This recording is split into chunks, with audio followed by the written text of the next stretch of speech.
Hey guys, welcome to Source Point. आज हम लोग डिस्कस करने वाले पीटी 365 जो कि हमारी अपडेटेड क्लासरूम मटेरियल सेकंड है। तो इसमें हम लोग मई और जून मंथ की करंट अफेयर्स देख रहे हैं। तो यहाँ पे साइंस एंड टेक में अगर हम लोग देखें तो बाकी हमारी टॉपिक्स कंप्लीट हो गई है, बट यहाँ पे हम लोग अभी हेल्थ देखने वाले। हेल्थ से रिलेटेड जितनी टॉपिक है उसे आज हम लोग कंप्लीट करते हैं। तो चलिए स्टार्ट करते हैं हम लोग अपनी आज की लेसन। और एक छोटी सी न्यूज़ जो कि है विजन आइज टेस्ट सीरीज से रिलेटेड। टेस्ट सीरीज़ यहाँ पे अभी भी आपकी ऑन है, तो अगर आप लोग को लास्ट मोमेंट में भी अगर यहाँ पे सॉल्व करनी है तो ज़रूर आप लोग आकर यहाँ पे ज्वाइन कर सकते हो। लास्ट 20 डेज़ में 20 टेस्ट अगर आप लोग सॉल्व करते हो तो आपकी कॉन्फिडेंस बहुत ही ज़्यादा बूस्ट होगी, आपकी रिविजन भी बहुत बेटर तरीके से हो सकती है। तो इसके लिए ज्वाइन करना है तो डिस्क्रिप्शन बॉक्स में जो ईमेल आईडी है उसमें आप लोग को मेल करना होगा। चलिए आगे बढ़ते हैं अब हम लोग। तो अब आते हैं हेल्थ में।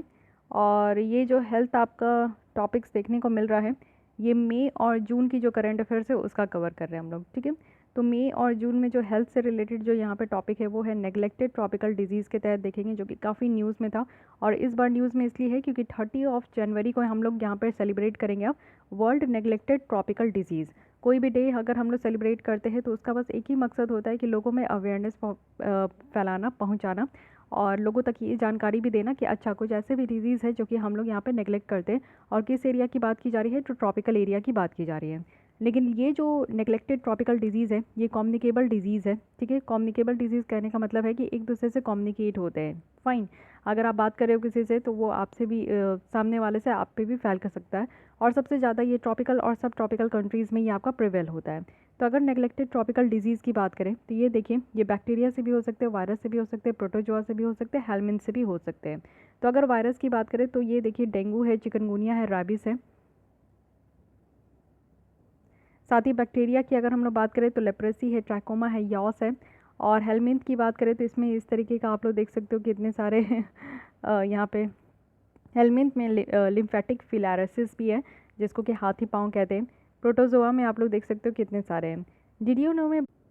डिडियो नो में अगर हम लोग कुछ कॉन्सेप्ट देखें तो 30 डे को तो हम लोग यहाँ पे world neglected tropical disease day celebrate करेंगे ही, लेकिन हम लोग लेप्रेसी डे भी यहाँ पे देखते हैं। क्यों? क्योंकि महात्मा गांधी जी की मार्टिरडम डे है, तो उन्हीं की याद में यहाँ पे लेप्रेसी डे भी हम लोग ऑब्जर्व करते हैं। वर्ल्ड ये इसको सेलिब्रेट करती है लेप्रेसी डे को, वो भी लास्ट डे ऑफ संडे को, लास्ट संडे ऑफ जनवरी को, ठीक है। लेकिन हम लोग किस दिन देखते हैं तो 30 जनवरी को, तो ये भी याद रखना है।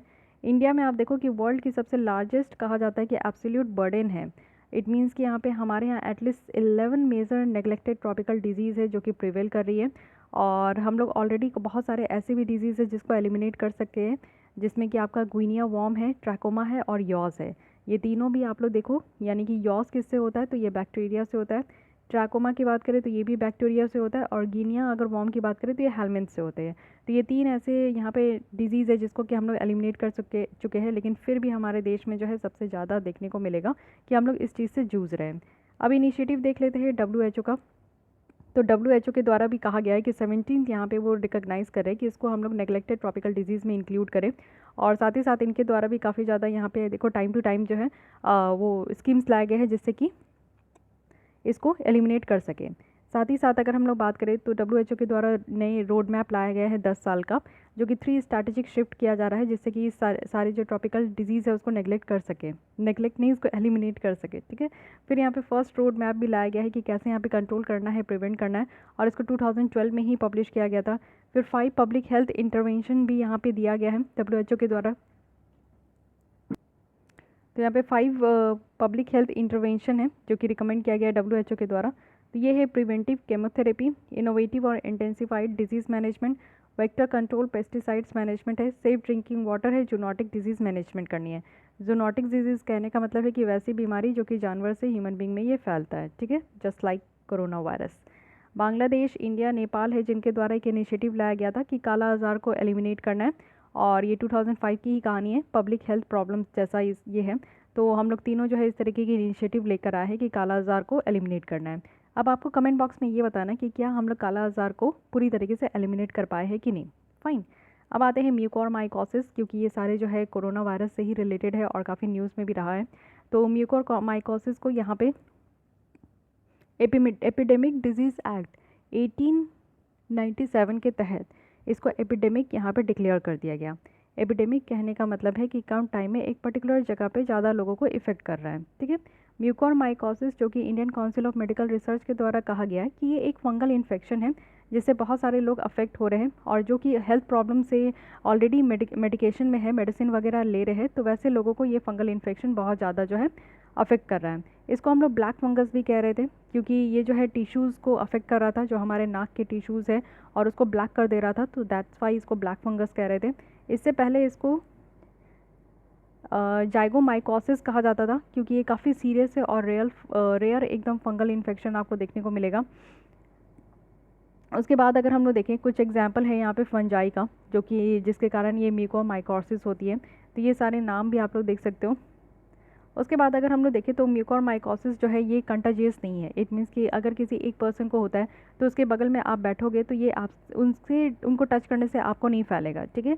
और one can't get it from an infected person से ये जो है ट्रांसफ़र भी नहीं होगा। साथ ही ये पीपल और एनिमल के बीच में भी ये आपका जो है स्प्रेड नहीं हो रहा है, तो ये चीज़ें ध्यान रखनी है। सिम्टम्स थोड़े बहुत हैं, जैसे कि ये सब आप देख सकते हो।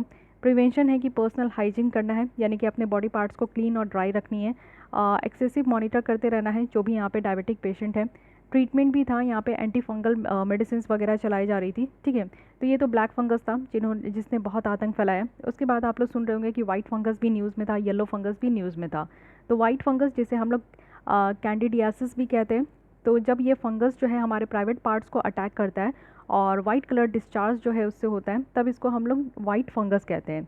येलो फंगस यानी कि बिकॉज ऑफ येलो कलर का ये पस हो जाता है, जो कि उस एरिया में ये आपका फॉर्म होता है जहाँ पे ये फंगस जो है, फंगस के कारण उस एरिया में येलो कलर का पस हो जाता है, जिसको हम लोग येलो यहाँ पे फंगस कहते हैं, ठीक है। एस्परजिलोसिस भी है जो कि यहाँ पे कॉमन मोल्ड के कारण भी होता है। तो इस तरीके से ध्यान रखना है कि कलर के हिसाब से इस सारे फंगस को जो है ना, जो भी बीमारी हो रही है तो उससे जो कलर फॉर्म हो रहे हैं उसके कारण ये सारे फंगस को कलर दिया गया है। लेकिन फंजाई के बारे में थोड़ा सा, इसके बारे में थोड़ा आपको पता होना चाहिए कि ये यूकारियोटिस है। यूकारियोटिस कहने का मतलब है कि ये सिंगल सेल्ड है या फिर मल्टी सेल्ड ऑर्गेनिजम्स भी हो सकते हैं, और जिसके सेल में आप देखो डिस्टिंक्ट या फिर मेम्ब्रेन बाउंड न्यूक्लियस ये कंटेन होता है। फंजाई को यहाँ पे सेपरेट किंगडम में रखा गया है, यानी कि दूसरे जो यूकार्योटिक किंगडम है जैसे कि प्लांटे, एनिमेलिया, प्रोटिस्टा, इन सब के से जो है इसको थोड़ा अलग रखा गया है। तो फंजाई आप लोग देख लो यूकारियोटिस है जो कि रिस्पॉन्सिबल है कि जो न्यूट्रिएंट साइकिल है उसके लिए और डिकम्पोजिशन के लिए भी। तो ये फंजाई काफ़ी ज़्यादा इंपॉर्टेंट भी होता है, तो इसलिए इसके बारे में ध्यान रखना है, ठीक है। ये ऑल अबाउट यहाँ पे फंजाई है। फीचर्स अगर आप लोग देखो तो ये मॉइस्ट और स्लाइटली एसिडिक होते हैं, ये लाइट और लाइट के बिना भी ग्रो होते हैं। कुछ फंजाई जो है वो सिंगल सेल्ड होते हैं और कुछ जो है वो मल्टी सेलुलर होते हैं। सिंगल सेल्ड अगर फंजाई की बात करें तो इसे ईस्ट भी कहते हैं, और कुछ फंजाई ऑल्टरनेटिव भी होते हैं। इट मीन्स कि उनमें सिंगल सेल्ड ईस्ट भी होता है, मल्टी सेलुलर फॉर्म्स भी होता है, ठीक है। सेल स्ट्रक्चर की अगर हम लोग बात करें तो जो सेल वॉल होता है वो चिटिन होता है, और जो मल्टी सेलुलर फंजाई की जो बॉडी होती है वो सेल से बनी होती है और एक दूसरे को ये बैंड करके रखती है। न्यूट्रिशन की बात करें तो मोस्ट जो यहाँ पे फंजाई है ना वो सॉल्युबल ऑर्गेनिक मैटर को एब्जॉर्ब करते हैं, जितने भी डेड सब्सटेंसेस हम लोग को देखने को मिलते हैं, और इसको हम लोग सैप्रोफाइट्स कहते हैं। जब फंजाई एब्जॉर्ब करते हैं सॉल्युबल ऑर्गेनिक मैटर को, डेड सब्सटेंसेस, तो उसको हम लोग सैप्रोफाइट्स कहते हैं। Okay, coming to the next variant and strains of SARS-CoV-2, ठीक है। तो SARS-CoV-2 के बहुत सारे वेरिएंट्स निकल कर आए, स्ट्रेन्स भी देखने को मिले, तो इसलिए इसको समझना है। सबसे पहले आप समझो कि वेरिएंट्स, कोई भी चेंजेस अगर हम लोग को जेनेटिक सीक्वेंसेस ऑफ वायरस में देखने को मिलता है जब वो रेप्लिकेट करता है, इट मीन्स कि यहाँ पे 5 अगर इंसान हैं, तो मान लीजिए कि इसमें एक वायरस है, ये अगर इससे इसमें गया फिर इससे इसमें गया, तो इसकी जो नेचर है ना वो थोड़ी सी चेंज हो जाएगी, और जैसे ही नेचर चेंज हो जाएगी तो कुछ सिम्टम्स भी चेंज देखने को मिलते हैं, और इसको हम लोग कह देते हैं कि ये नई टाइप के वेरिएंट है। और ये जो अपना वायरस हमेशा जो नेचर चेंज करता है इसको हम लोग म्यूटेशन कहते हैं, ठीक है। और वायरस विथ न्यू म्यूटेशन जो है उसको हम लोग वेरिएंट कह देते हैं कि वो अपना नेचर चेंज कर लिया, अब वो म्यूटेशन हो रहा है उसमें, इट मीन्स कि एक नया वेरिएंट निकल कर आ रहा है, ओके। सारे जो स्ट्रेन्स है वो वेरिएंट हो सकते हैं, बट सारे वेरिएंट्स जो है वो आपका स्ट्रेन नहीं हो सकता, तो इसको भी ध्यान रखना है। अब देख लीजिए यहाँ पे वेरिएंट क्लासिफिकेशन किया गया। वेरिएंट ऑफ इंटरेस्ट है, वेरिएंट ऑफ कंसर्न है, वेरिएंट ऑफ हाई कॉन्सिक्वेंसेज है। वेरिएंट ऑफ इंटरेस्ट की अगर हम लोग बात करें तो ये कह रहा है ना कि हाँ, यहाँ पे प्रिडिक्ट किया गया है कि ऐसे जो वेरिएंट है वो ज़्यादा ट्रांसमिट होंगे, एक दूसरे से ज़्यादा ट्रांसमिट होंगे, ठीक है। साथ ही अगर हम लोग देखें तो यहाँ पे वेरिएंट ऑफ कंसर्न है, इट मीन्स कि यहाँ पे एविडेंस है कि ये ट्रांसमिट हो रहे हैं, एक से जो है दूसरे से ट्रांसमिट हो रहे हैं, और जो बीमारी की यहाँ पे सिवियरिटी है वो बढ़ते जा रही है। साथ ही अगर हम लोग यहाँ पे वेरिएंट ऑफ हाई कॉन्सिक्वेंसेस की बात करें तो इसमें कहा जा रहा है कि हाँ, ये क्लियर एविडेंस है कि प्रिवेंशन मेजर्स और ये मेडिकल काउंटर मेजर्स है ना, वो यहाँ पे अपनी इफेक्टिवनेस कम दिखा रहे हैं। इट मीन्स कि ये बहुत तेज़ी से ये वेरिएंट जो है फैलते जा रहा है। तो ये तीनों याद रखना है कि वेरिएंट ऑफ इंटरेस्ट, जिसमें कि ऐसा लग रहा है कि हाँ, ये फैलेगा, एक दूसरे से ट्रांसमिट होगा। वेरिएंट ऑफ कंसर्न है जब ये थोड़ा बहुत एविडेंस मिल जाता है कि हाँ, इस तरीके के जो वेरिएंट है वायरस के, वो यहाँ पे ट्रांसमिट हो रहे, एक दूसरे से फैल रहे हैं। लेकिन जब ये पूरी तरीके से फैल जाते हैं और ये एकदम क्लियर एविडेंस होता है कि हाँ, ये वेरिएंट जो है ख़तरनाक है, इसमें जो है किसी भी तरीके का मेडिकेशंस का कोई भी प्रभाव नहीं पड़ रहा है, तब इसको हम लोग कहते हैं कि हाँ, variant of high consequences. Okay, अब यहाँ पे देखिए WHO के द्वारा जो है लेवल दिया गया है SARS-CoV-2 की जितनी भी वेरिएंट है, ये अल्फ़ा, बीटा, गामा, डेल्टा कहा गया है। इट मीन्स कि इतनी वेरिएंट देखने को मिल रहा है। हमारे देश की क्या है तो B.1, 0.617.2 है, तो इसको डेल्टा कहा गया है, ये याद रखना है। लेकिन सबका आपको नाम याद रखना होगा। अल्फ़ा है UK का, बीटा है साउथ अफ्रीका का, गामा है ब्राज़ील का एंड डेल्टा है इंडिया का। तो ये चारों ध्यान रखिएगा, ठीक है। अब आते हैं next, global sodium benchmark for different food categories. तो यहाँ पे आपको सोडियम के बारे में मेनली समझना है। WHO के द्वारा रिकमेंड किया गया कि हम लोग को सॉल्ट और जो सोडियम है ना, वो 5 ग्राम तक डेली इंटेक करना चाहिए और ये काफ़ी ज़्यादा ज़रूरी है। सोडियम नेसेसरी होता है कि हमारी जो नॉर्मल सेल मेटाबॉलिज्म है उसको मेंटेन करके रखता है। हेल्दी प्लाज्मा होते हैं, हमारी जो नर्वस सिस्टम की जो हेल्थ है वो इम्प्रूव होता है और ये नेचुरली फाउंड होता है। बहुत सारे फूड में आपको जो सोडियम देखने को मिलेगा, जैसे डेयरी प्रोडक्ट अगर आप खाते हो, दूध मीट वूट खाते हो, तो उसमें आपको जो है सोडियम काफ़ी मिल जाता है, जो कि हमारे बॉडी को ज़रूरत होता है, ठीक है। अगर एक्सेस हम लोग यहाँ पे सोडियम इंटेक करते हैं तो इससे हमारा BP बढ़ जाएगा। ब्लड प्रेशर की जो बीमारी होती है वो ज़्यादा नमक खाने से ही होता है और इसके कारण जो है कार्डियोवास्कुलर जो डिजीज़ेज़ होती है, हार्ट की बीमारी होती है, वो निकल कर आता है। तो ये चीज़ें ध्यान रखिएगा। अब देखिए, सारे जो कोविड-19 की वैक्सीन है, आप लोग यहाँ पे वैक्सीन ले लिए हो कि नहीं, दोनों डोज ज़रूर ले लीजिए जल्दी से जल्दी। और किसी ने अगर पहली डोज़ भी नहीं ली है तो प्लीज़ आप लोग जल्दी से जाके वैक्सीन लगवा लीजिए, क्योंकि एग्ज़ाम बहुत नज़दीक है। एग्ज़ाम देने से पहले आप लोग ये दोनों डोज़ कंप्लीट हो जाना चाहिए, जिससे कि आप लोग को मतलब कि अगर जो थर्ड वेव आए या ना आए, आप लोग अपने सेफ जोन में रहिए। ओके, तो देखिए एस्ट्राजेनिका है, AstraZeneca Covishield from serum institute of India के द्वारा ये आपका वैक्सीन देखने को मिलेगा। टाइप ऑफ कैसी वैक्सीन है तो एडिनो वायरस वेक्टर प्लेटफॉर्म है ये। 2 इंजेक्शन लेने होंगे, यानी कि 2 डोज लेना होगा 12 वीक के यहाँ पे गैप में, ठीक है। और टेम्परेचर कितना चाहिए तो 2 से 8 डिग्री यहाँ पे सेल्सियस चाहिए। 6 महीने तक इसको रख सकते हैं। 82% इसकी एफिकेसी कही जा रही है। कोवैक्सीन है भारत बायोटेक, जो कि हैदराबाद के द्वारा इसको बनाया गया है। इनएक्टिवेटेड होल वीरियन प्लेटफॉर्म है। 2 इंजेक्शन इसकी भी लेनी है 4 से 8 वीक के गैप में। टेम्परेचर भी इसका सेम है, 81% इसकी एफिकेसी बताई गई है। फिर है स्पुतनिक वी जो कि रशिया का है।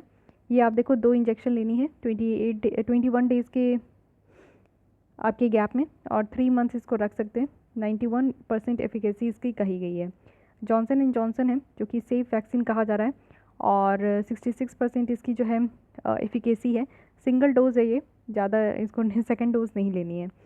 फाइज़र की अगर हम लोग बात करें तो ये जेनेटिक मटेरियल या फिर mRNA है। इसमें mRNA जो वैक्सीन है वो आपको फाइज़र देखने को मिलेगा। काफ़ी सेफ वैक्सीन है। 95% जो है ये सेकंड डोज के बाद देखने को मिलेगा। तो 2 यहाँ पे फुल डोजेस लेनी है 21 डेज़ के गैप में। लेकिन इसकी स्टोरेज जो टेम्परेचर है वो -70 डिग्री सेल्सियस है। साथ ही मॉडर्ना की बात करें तो ये भी जेनेटिक मटेरियल है और mRNA है। ये भी सेफ वैक्सीन है। मोस्टली आप देखो कि ये यहाँ पे बहुत ही कम इसकी साइड इफ़ेक्ट देखने को मिलेगा। 94% भी इसकी एफिकेसी बताई जा रही है। इसकी भी 2 फुल डोजेज़ हैं 28 डेज़ के गैप में और इसकी जो स्टोरेज कैपेसिटी है टेम्परेचर की वो -20 डिग्री सेल्सियस है। फिर है सिनोफार्म एंड सिनोवैक, ये भी इनएक्टिवेटेड वेक्टर से काफ़ी सेफ है। यहाँ पे भी 79% आपको देखने को मिलेगा एफिकेसी है और सिनोवैक का 50% है। 2 फुल डोजेज़ है और इसका भी नॉर्मल टेम्परेचर में इसको स्टोर कर सकते हैं। तो इस तरीके से देखिए सारे वैक्सीन की यहाँ पे बहुत अच्छे से टेबल बना के बताई गई है। तो हर एक इन्फॉर्मेशन आपको याद रखना है, क्या पता क्वेश्चन कैसे बन जाए, ठीक है। Global hub for pandemic and epidemic intelligence की अगर हम लोग बात करें तो WHO और जो जर्मनी है उनके द्वारा new global hub for pandemic and epidemic intelligence जो है ये यहाँ पे आपका इस्टेब्लिश किया गया है। तो ये किसका पार्ट है तो WHO का ग्लोबल इमरजेंसी प्रोग्राम का पार्ट है। तो ये प्रोग्राम क्या है, ये इंपॉर्टेंट हो जाता है। ये प्रोग्राम आपका 2016 में इस्टेब्लिश किया गया था WHO के द्वारा, जो कि जितने भी इमरजेंसी हेल्थ है उसको डील करेंगे। जो भी इमरजेंसी हेल्थ की ज़रूरत है उसको डील करेंगे। जैसे कोरोना वायरस आउटब्रेक हो गया तो क्या क्या चीज़ों की ज़रूरत थी, इस बार ऑक्सीजन की ज़रूरत थी, बेड की ज़रूरत थी, है कि नहीं, बहुत सारी मेडिसिन की, वैक्सीन की ज़रूरत थी, साथ ही इंजेक्शन की ज़रूरत थी। तो ये सारी चीज़ों को यहाँ पे इमरजेंसी प्रोग्राम है, यानी कि वर्ल्ड वाइड जो है कोई भी अगर डिजीज़ आउटब्रेक होती है तो उस समय किस तरीके की इमरजेंसी की ज़रूरत है वो सारी यहाँ पे नीड को फुलफ़िल किया जाता है। अब कुछ अदर इंपॉर्टेंट न्यूज़ देख लेते हैं। सबसे पहले वन हेल्थ अप्रोच है। वन हेल्थ अप्रोच यहाँ पे WHO के द्वारा कहा गया कि हम लोग को यहाँ पे ह्यूमन बींग की हेल्थ की बात करनी है, प्लस इन्वायरमेंटल हेल्थ की बात करनी है, और जितनी भी स्पेसीज़ है उनकी हेल्थ की बात करनी है, यानी कि एनिमल हेल्थ की बात करनी है। ये तीनों की हेल्थ का अगर हम लोग ख्याल रखते हैं तो यहाँ पे निकल कर आता है वन हेल्थ अप्रोच। फिर है H10N3 बर्ड फ्लू। तो देखिए चाइना के द्वारा ये रिपोर्ट किया गया कि ये पहली ह्यूमन केस है H10N3। तो H10N3 आपसे पूछ लिया जाएगा कि क्या ये स्वाइन फ्लू है, बर्ड फ्लू है, क्या है, तो ये याद रखना ये बर्ड फ्लू है। लेकिन अभी तक ऐसा कोई भी इंडिकेशन नहीं देखने को मिला है कि इससे ह्यूमन टू ह्यूमन ट्रांसमिशन हो रहा है, ठीक है। उसके बाद है सिक बिल्डिंग सिंड्रोम। तो SBS है। सिक बिल्डिंग सिंड्रोम एक तरीके का सिचुएशन है जिसमें कि आपका building occupant experiences acute health और कंफर्ट इफेक्ट्स देखने को मिलेगा। और ये थोड़ा सा जो भी आपका टाइम स्पेंड है बिल्डिंग में उसमें ये देखने को मिलेगा, बट कोई स्पेसिफिक इलनेस या कॉजेज़ ये आइडेंटिफाई नहीं किया गया है। एरोजोल जो एयर में है ना वो इसका कोई रिस्पॉन्सिबल है। इट मीन्स कि अगर आप लोग घर पे रहते हो तो आपको कैसा यहाँ पे जो है घर में रहते रहते जो प्रॉब्लम क्रिएट होती है ना उसके बारे में बात की जा रही है, ठीक है। फिर आते हैं यहाँ पे हाई रेजोल्यूशन कंप्यूटेड टोमोग्राफी। तो इसके बारे में अगर हम लोग बात करें तो ये टेक्निक काफ़ी यूज़ होता है लंग पैथोलॉजी के लिए। तो लंग्स के बारे में अगर पूरा डिटेल जानना है, क्योंकि आप लोग देखो कि HRCT जो है इस बार काफ़ी ज़्यादा न्यूज़ में था जब सेकेंड वेव आया था, तो लंग्स में काफ़ी अफेक्ट हो रहा था कोरोना वायरस की ये वेरिएंट। तो कहा जा रहा था कि HRCT करा ले, तो इसलिए ये आपसे पूछा जा सकता है कि टोमोग्राफी जो है ये हाई रेजोल्यूशन कंप्यूटेड टोमोग्राफी ये किस से रिलेटेड है, तो लंग्स से रिलेटेड है, ठीक है। फिर है 2-डीऑक्सी 2-ग्लूकोज 2DG है। तो ये आपका DRDO के द्वारा ये आपका लाया गया है कोरोना वायरस जो ओरल ड्रग्स है ये, तो इसको भी याद रखना है। ये कहा गया है कि फास्टर रिकवरी करेगा, जितने भी हॉस्पिटलाइज्ड पेशेंट है ना उनको ये देना है। मीन्स हम लोग को नहीं, जो ऐसे ही चलते फिरते रह रहे तो हम जैसे इंसान को नहीं देने, जो हॉस्पिटल में ऑलरेडी पेशेंट है उनको यहाँ पे फास्टर रिकवरी के लिए इस तरीके के ओरल डोजेस देनी है, ठीक है। और जो यहाँ पे ऑक्सीजन डिपेंडेंस है यानी कि ऑक्सीजन में डिपेंडेंट है उनको भी यहाँ पे कम किया जाएगा। फिर है यहाँ पे आप देखो कि सूत्र मॉडल। तो सूत्र मॉडल आपका किससे रिलेटेड है? सूत्र stands for sustainable undetected tested removed approach. यहाँ पे 3 मेन पैरामीटर है, बीटा, रिच और एप्सिलॉन। तो बीटा यानी कि कॉन्टैक्ट रेट, जहाँ पे मेजर्स होगा कि कितने पीपल्स जो है इन्फेक्टेड पर्सन से वो कांटेक्ट में आए हैं और इन्फेक्ट किए हैं पर डे, एक दिन में। रिच में आप देखोगे कि यहाँ पे एक्सपोजर लेवल यहाँ पे आपका मेजर्स किया जाएगा पॉपुलेशन का। एप्सिलॉन जो है ये रेशियो है डिटेक्टेड और अनडिटेक्टेड केस का। तो ये सूत्र मॉडल भी याद रखना है, यहाँ पे कोविड-19 पैंडेमिक को देखते हुए ये आपका लाया गया है, ठीक है। डिफेंस सेक्टर में देख लेते हैं, काफ़ी इंपॉर्टेंट है। सबसे पहले प्रोजेक्ट P75I। तो ये आपसे डायरेक्ट पूछा जाएगा कि P75I क्या है ये। तो यहाँ पे सब मरीन जो है 6 कन्वेंशनल सब मरीन्स को यहाँ पे आपका कंस्ट्रक्ट किया जा रहा है। कालवरी, ठीक है, खारंज, ये सब है, तो ये ध्यान रखना है। और यहाँ पे डिफेंस एक्विजिशन काउंसिल, जिसको डिफेंस मिनिस्टर यहाँ पे चेयर करते हैं, उनके द्वारा अप्रूव कर दिया गया है कि जो कंस्ट्रक्शन है 6 कन्वेंशनल सबमरीन का। उसके बाद देखते हैं अग्नि प्राइम। तो अग्नि प्राइम है क्या? देखिए अग्नि मिसाइल है, तो यहाँ पे ये अग्नि प्राइम है जो कि शॉर्ट रेंज है, सरफेस टू सरफेस, ये याद रखना है। एक बैलिस्टिक मिसाइल है, ठीक है, जिनकी रेंज आपको यहाँ पे 1000 किलोमीटर से 1500 किलोमीटर तक देखने को मिलेगा।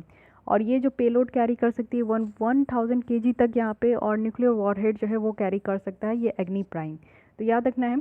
और डबल स्टेज जो मिसाइल है वो लाइटर होगा और मच स्लीकर होगा। अगर हम लोग यहाँ पे इससे पहले जो अग्नि 1 लाया गया था उसके कंपैरिजन में देखें तो अग्नि 1 भी शॉर्ट रेंज था, सरफेस टू सरफेस यहाँ पे बैलिस्टिक मिसाइल है, और इसका स्ट्राइक रेंज कितना था? तो 700 किलोमीटर से 1200 किलोमीटर है। लेकिन अब ये बढ़ा दिया गया है 1000 से यहाँ पे 1500 किलोमीटर तक इसकी स्ट्राइक रेंज है। तो याद रखना अग्नि प्राइम के बारे में, short range, surface to surface. Project Seabird है। प्रोजेक्ट सी बर्ड की अगर हम लोग बात करें तो इंफ्रास्ट्रक्चर डेवलपमेंट है। और क्या डेवलप किया जाएगा? तो नेवल बेस यहाँ पे डेवलप किया जाएगा कर्नाटक में, और जो कि वेस्ट कोस्ट ऑफ इंडिया में है, ठीक है। और इसी के तहत आप देखो कि लार्जेस्ट जो नेवल बेस है वो सुएज कनाल के ईस्ट में भी यहाँ पे डेवलप किया जा रहा है। तो इसको भी ध्यान रखना है कि यहाँ पे नेवल बेस को क्रिएट करने के लिए प्रोजेक्ट सी बर्ड लाया गया है। हाइपरसोनिक मिसाइल की अगर हम लोग बात करें तो यहाँ पे चाइना, रशिया, US है जो कि यहाँ पे हाइपरसोनिक वेपन टेक्नोलॉजी को परस्यू कर रहे हैं। ये तीनों यहाँ पे कर चुके हैं।